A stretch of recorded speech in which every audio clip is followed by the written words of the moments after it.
What's going on, guys? Today we're going to be talking about your book cover. If you want to make money selling AI books on Amazon, you need a good book cover. You need to be good at book covers, and that's what we're going to cover today. So let's get started. First of all, before we start, just know this. If you haven't got the right customer, it doesn't matter how good your book is. You're never going to make any money whatsoever. So make sure your book is going to the right customer first. All right? Now, when we're talking about a book cover, this is what people are seeing. This is like your advertising board. Someone sees this first. I used to say it takes about 3 to 5 seconds to make a decision. I think those days are long gone now. People decide within a second, if that. So it needs to catch attention. Okay, so eye catching is the first thing. And when you're talking eye catching, think of colors. Think of colors, think of clarity. Let me spell that right. Most people are shopping on their phone, right? So it's got to be very, very clear. If it looks like a muddled mess from afar, they're not even going to bother looking at it. Don't give anyone the chance to scroll past. Right? You want to grab their attention straight away. You want to do all the work, so this cover is very, very simple for the customer to see.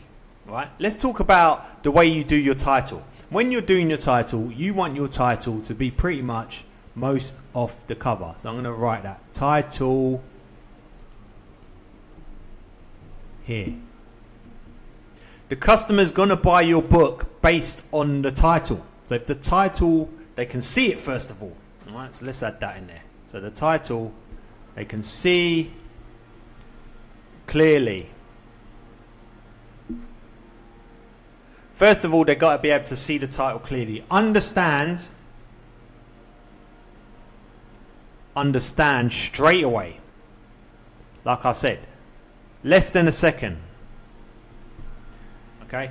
And that comes with having a title that is simple. Don't do anything fancy pants. All right? Do a title that a 10-year-old understands straight away. Doesn't matter what your niche is. I don't care if you're doing a book for the most smartest mathematicians and scientists out there. Still, same thing. Very, very simple title. You don't want to risk any confusion whatsoever. Confusion, I'm just going to put down the bottom here so you remember. Confusion equals lose sale. All right, just so you remember that. All right, so you got your title there. Right, what about the design? What types of colors do you use? When you're talking colors, what types of colors do you use? Relevant colors. Right, if you're doing a book for teenage girls, you're not going to chuck a lot of black and white and blue on there, right? You're going to use the colors that teenage girls like. It's like pinks, girly colors, feminine colors. The same is true if you're doing a goal setting book for men. If I'm looking at a goal setting book, I'm not going to want one that's pink or even like a yellow or something like that. I want something that's masculine looking, dark, bold colors, urban looking, so relevant. So make sure the colors are relevant. Title, the fonts. What types of fonts do you use? Again, relevant.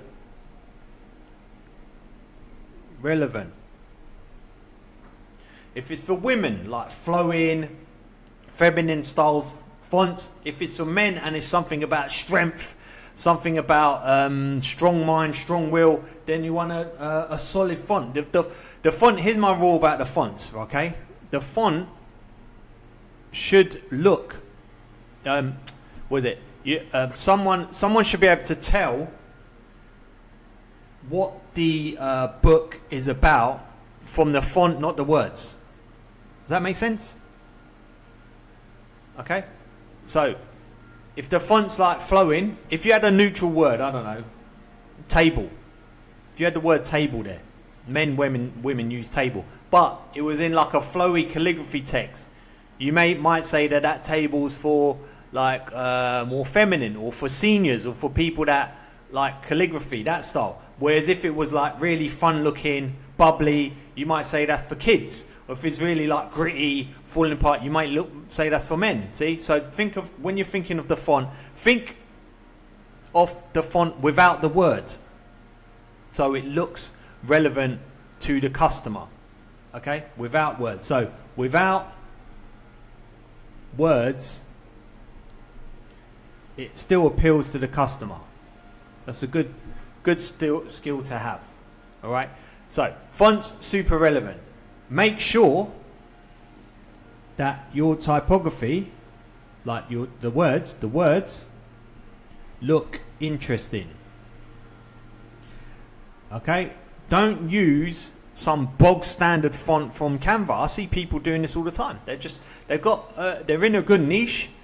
There's money to be made there, and they're just taking literally the fonts from Canva and just writing it out as if it's a document.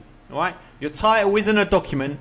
It's literally got one job to do, and that's to sell your book. So every single thing on that cover needs to have a purpose. If you've got 4 words there and they all look the same, it's not serving its purpose, because someone, your potential customer, will look at it, be bored as fuck, and just scroll past. All right, they're fatigued. People are looking at shit all day long. All right, they need to see something interesting now.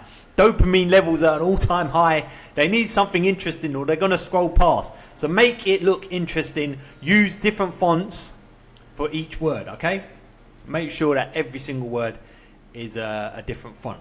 Okay, another thing here. Let's talk about the subtitle. Subtitle is after they've been drawn in by your title, then they may read your subtitle. Okay, so don't try and make the subtitle as big as the title. All right, although there are some books that get away with this, but to me, to be honest, it's a risky strategy, because then there's too many words on there. Right, we'll talk about words in a second. Right, so subtitle is benefits, but think at this point now, if they are looking at your book, you've grabbed their attention, they're looking at your book, you can spend a bit more time explaining the benefits of the book. You can put like a sentence there, a bit longer. Okay, now title, 5 words max. Try and keep it to 5 words maximum. Again, you've got about a second. They need to be able to read it like that. If you've got like 15 words as your title, they're probably going to scroll past. To be honest, if you've got like any more than 5, it might be a hard read. Anything less than 5 is really, really good. 5 words max. They can read it in like, a minute. Right, here's another thing. I'm just going to put this in another color. Features. I'm just going to put something here, something here, something here. So these features.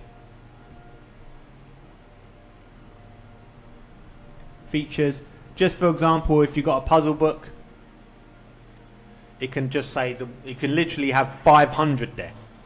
You know, if you've got puzzle books for men, and then you've got the number 500, they assume automatically, oh, there's 500 puzzles. All right.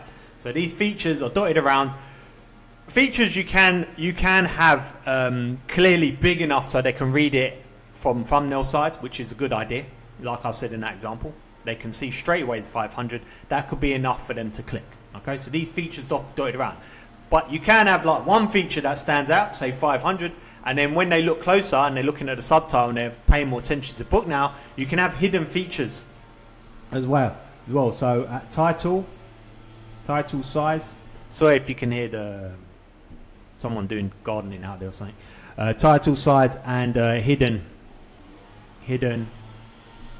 closer size. Okay, so it's kind of like, I like doing that because it's kind of like you're drawing them in, they're now reading your subtitle, and then they're like, oh, it's also got this, oh, it's also got that. So it's kind of like a bonus for them, so they've seen extra stuff, and that by itself could be enough for them to buy your book. Okay, so let me just see, that's basically everything for your cover. If you get these right, then you're putting yourself in a really good position to sell your book. But like I said, it's not going to matter anything if you haven't got the right customer, okay, and your book title isn't positioned clearly enough. If you want to know how to do the whole process, including the customer and the title, and make the covers look really, really good, I'll leave my step-by-step program down below. That's for complete beginners, by the way. Okay, thanks for watching. I'll see you in the next video.